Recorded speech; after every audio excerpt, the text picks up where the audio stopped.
Hello everybody, welcome back to this new episode of Textile with Alberto. Today we're going to talk about non-woven fabrics. They are basically everywhere, guys, but nobody knows how they are processed and how they are made. So stick around, I think you will enjoy what I got for you.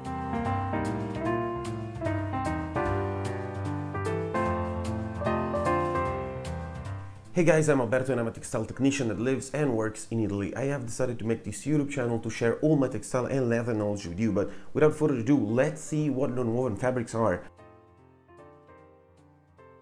Non-woven fabrics are practically fabrics that have not been woven. To let you know what non-woven fabrics are, we have to know very well all the types of textiles that exist in the world nowadays. I have prepared for you guys 3 samples. The first one is a jersey. As you can see here, this is a knitted fabric. Then we have a tablecloth. This is a woven fabric. And then we have a surgical mask. This is actually a non-woven fabric. We will actually use textile lens like this over here to count the yarns and to see all the patterns that the fabric have. Let's start with the jersey fabric. So as you can see here, all the pattern is it's a knitted fabric. I've prepared for you guys some photos. So it's quite easy for the knitted fabrics because you take the source material, in this case cotton, and then from the cotton you create the yarn. Then from the yarn you have the knitting process, and then you create the fabric, and then there is the dyeing and the making up. Let's see now all the tablecloths, so woven fabrics. As you can see in the woven fabrics, the pattern is woven through a loom. So here also from the cotton, from the source material cotton, we create the yarn. Then from the yarn we have the weaving process, then the dyeing, the making up, and we create the tablecloth. It's cool because in the weaving process we can clearly see the warp and the weft. And then we have non-woven fabrics. In non-woven fabrics, it's cool, guys, because you completely skip the spinning and the weaving process. So from the fibers, we create the fabric without the weaving and the spinning. So how can we do this? Let's see through the lens. As you can see in non-woven fabrics, if you skip the spinning process and the weaving process, the fibers are interlaced completely randomly. Now that we have seen through the lens how non-woven fabrics are made, let's see the production. So the question is, how do we create a fabric with skipping of the spinning and the weaving process? To create the non-woven fabrics, you actually have 2 processes. The first one is the creation of the veil, and the second one is the adhesion of the veil. To create the veil is quite easy. You take the fibers made of cotton, viscose, polyester, wool, or whatever. Then you actually calendar them, so you smash them and you create a veil, and you interlace the fibers all together completely randomly.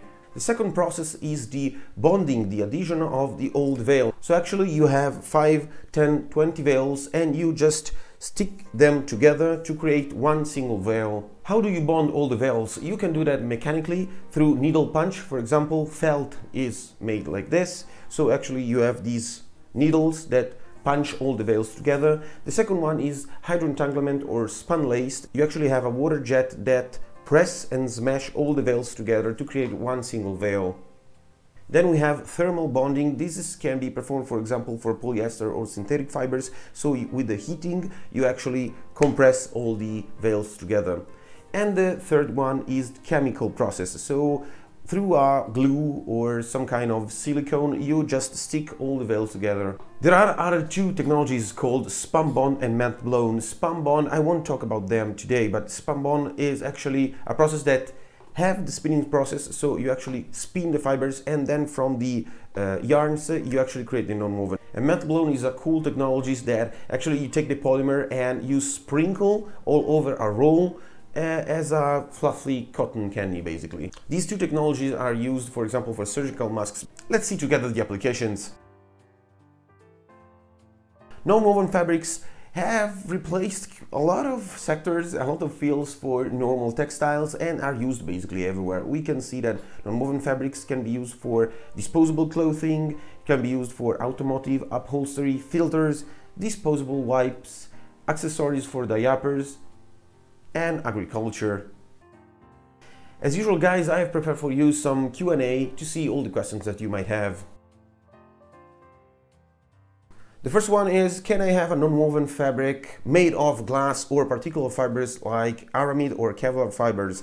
The answer is absolutely yes, guys. You can make non-woven fabrics made of viscose, polyester, polyamide, silk maybe, but silk you won't find them because silk costs a lot. You can find, for example, cotton, or yeah, more or less cotton, viscose and polyester are the most used, but you can use, you can make non-woven fabrics made of whatever fiber, it's the same. Can I purchase a non-woven fabric at the clothing store? The answer is absolutely not, guys. Non-woven fabrics are used for disposable clothing, so clothing that you use once and you just toss them away. In fact, they are used for hospitals and for surgical masks for the COVID-19, for example. Why? Because non-woven fabrics are not as comfortable as knitted fabrics. So if you wear a jersey, it's comfortable, but a non-woven fabric is not as comfortable as knitted fabrics. Why should I buy a non-woven fabric instead of woven or knitted one? This, guys, depends on what you have to do. I mean, normally non-woven fabrics cost less because you skip the spinning and the weaving process, or just the weaving and knitting process. But anyway, they normally cost less, but depends on what you have to do. That's it for today, guys. I hope you have enjoyed the video and enjoyed the content of this video. Make sure to subscribe to the channel, and yeah, if you have any idea, any comments to share with me, or any questions, I am at disposal. Naturally, you will find my details below with my emails. As usual, yeah, stay safe, take care. I'll see you guys in the next video.